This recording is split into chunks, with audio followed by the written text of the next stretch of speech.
Meron ka bang mental health problem? Panoorin mo ang video na ito hanggang sa uli. Hi mga idol, ako si Doc Doms. And welcome back to my channel. Para sa mga bago lang sa channel ko, I'm a board-certified ophthalmologist and a retina specialist here in the Philippines.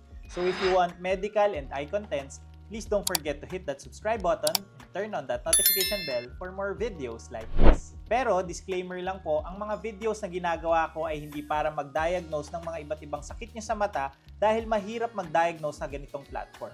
Bagkos ito ay para mas maintindihan nyo yung mga iba't ibang sakit sa mata na na-diagnose na po sa inyo. Ang pagpapacheck up sa inyong ophthalmologist ay ine-encourage. And for today's video, pag-usapan naman natin kung paano ba nakakaapekto ang mental health problems sa ating mga mata. Tara, let's discuss. Marami sa atin ang merong kilala o baka naman tayo mismo ang nakakaranas ng anxiety at depression. Pero alam nyo ba na merong mga pag-aaral na nagsasabing hindi lang ang ating mga isipan ang pwedeng maapektuhan, kundi pati na rin ang katawan at ang ating mga mata. Opo, ang mental health problems ay pwedeng magkaroon ng epekto sa ating mga paningin. Kaya kung meron kang anxiety, depression, or other mental health problems, or meron kang kilalang meron ito, ay dapat tapusin mo ang video na ito dahil iisa-isahin natin ang mga pwedeng epekto nito sa ating mga mata at kung ano ang mga pwedeng gawin. Pag sinabing anxiety o depression, ang unang pumapasok sa isip natin ay yung pagkalungkot, pag-alala, o di kaya stress. Pero ayon sa mga research, ay pwede rin itong makaapekto sa ating mga katawan, pati na rin sa ating mga mata.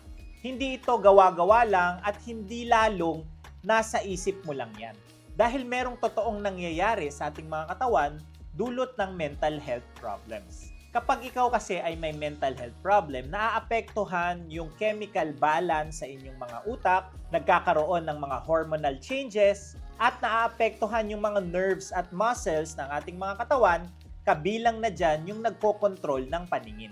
Sabi din sa pag-aaral na yung hormones at nervous system ng mga may anxiety at depression ay pwedeng mag-cause ng mga iba't ibang sintomas sa mata. Tulad ng paglabo ng paningin, dry eyes, mabilis na pagkapagod ng mata, light sensitivity, at iba pang mga visual distortion tulad ng parang lumalabo yung paningin, lumiliit yung lawak ng paningin, or parang umiikot yung paligid. At ang mga sintomas na ito ay pwedeng hindi lang temporary dahil pwede rin itong maging permanent na mag-cause ng mas malalang problema sa mata.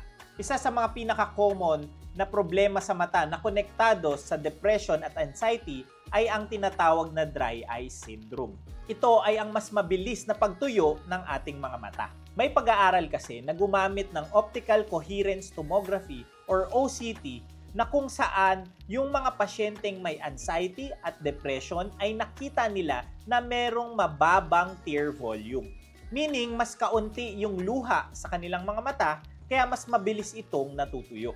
Kapag may dry eyes, ay pwede itong makaranas ng mga simptomas sa mata tulad ng paghahapde, pagluluha, pamumula, parang may puwing sa mata, at minsan paglalabo nito.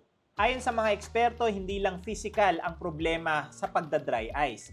Mayroon din itong psychological na component. Dahil kapag may anxiety at depression, ay naaapektuhan ang pag-produce ng tears or ng luha sa ating mga katawan. Kaya kung meron kang madalas na dry eyes, pero pag in-examine ka ng iyong ophthalmologist ay normal ito parate, ay baka meron ng mental health factor na kailangan i-address. May pag-aaral din na yung mga pasyenteng may dry eyes ay pwedeng magpataas ng anxiety at depression scores ng mga pasyente. Ibig sabihin, hindi lamang yung mga may anxiety at depression ang pwedeng magkaroon ng dry eyes, kundi kabaliktaran din na yung mga may dry eyes ay pwede ring magpalala or magpataas ng score ng anxiety at depression. May video na ako about dry eyes na pwede nyo nang panoorin. Ayon naman sa pag-aaral sa mga college students, ay napansin nila na mas malabo ang paningin ng mga pasyenteng may anxiety kumpara sa mga wala nito. Mas madalas din silang magreklamo ng mas mabilis mapagod ang mata, hirap sa pag-focus, at madalas na pagsakit ng ulo. Paliwanag ng mga eksperto na ang anxiety ay pwedeng mag-cause ng tensyon sa mga muscles ng ating mga mata.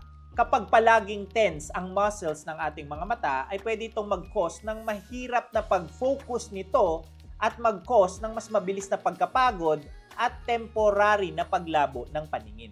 Meron ding mga tao na pwede makaramdam ng visual tunnel effect, na parang sumisikip ang lawak ng kanilang mga paningin kapag nagkakaroon sila ng anxiety attack. Ito ay dahil sa biglaang pag-dilate ng kanilang mga pupils at pagtaas ng kanilang adrenaline. Ito ay isang hormone na naa-activate kahit hindi mo kinakailangan kapag ikaw ay nasa stressful na kondisyon. Dahil dito ay mas lumiliit ang lawak ng kanilang mga paningin at mas nafo-focus ito sa bandang gitna lamang. Isa pang seryosong pwedeng maging epekto ng mental health problem ay ang central serous chorioretinopathy or CSCR. Ang CSCR ay isang kondisyon sa retina na kung saan nagkakaroon ng pag-ipon ng fluid or likido sa may bandang macula, na pwedeng magdulot ng biglang paglabo ng gitnang paningin, distorted or parang wavy ang iyong nakikita, or parang may bilog or shadow na nakikita sa gitnang paningin. Sa isang pag-aaral ay nakita na halos 40% ng mga pasyenteng may CSCR ay may anxiety at 25% naman sa mga ito ay may depresyon. Hindi ito coincidence lamang dahil masyadong malakas ang koneksyon nito. Dahil kapag merong anxiety or depression ay nagkakaroon ng imbalance sa blood flow sa retina ng ating mga mata, na pwedeng mag-cause ng leakage or pagtagas ng tubig dito. May video na rin ako about CSCR na pwede nyo nang panoorin para mas maintindihan nyo ang sakit na ito. Next naman ay ang sakit na tinatawag na glaucoma. Ito ay isang sakit sa mata na unti-unting nasisira ang optic nerve or yung ugat na nagdudugtong mula sa mata papunta sa ating mga utak. At kapag napabayaan ito at nasira ng tuluyan, ay pwedeng mag-cause ng permanenteng pagkabulag. May mga pag-aaral din na nagsasabi na ang mga pasyenteng may glaucoma ay madalas ding may anxiety or depression. Bakit? Kasi kapag karinig mo pa lamang ng diagnosis na glaucoma, ay natitrigger nito ang matinding takot na pwede kang mabulag. Pero interestingly, nakita sa isang malaking pag-aaral na ang mga pasyenteng may anxiety at depression ay mataas ang risk na magkaroon ng paglala ng glaucoma. Maaaring hindi nila nasusunod yung tamang pag-inom or pagpatak ng gamot o dahil sa physiologic effect ng anxiety sa pressure sa loob ng kanilang mga mata. So kung ikaw ay may glaucoma at may pinagdadaan ng mental health issues, ay dapat sabay itong ginagamot. Hindi lamang isipan ang kailangang gamutin, pati na rin ang inyong mga mata. May mga videos na rin ako about glaucoma para sa mas detalyadong discussion about sa sakit na ito.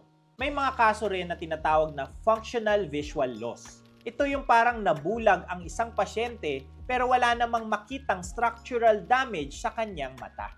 Kapag sinuri or in-examine ito ng ophthalmologist, ay normal ang kanyang mga findings pero meron talagang naramdaman na paglabo ng mata ng isang pasyente. Ito ay madalas connected sa mga psychiatric conditions tulad ng anxiety at depression. Hindi ibig sabihin nito na nag-iinarte lamang ang isang pasyente dahil totoong nangyari sa kanila at naramdaman nila ang ganitong sintomas.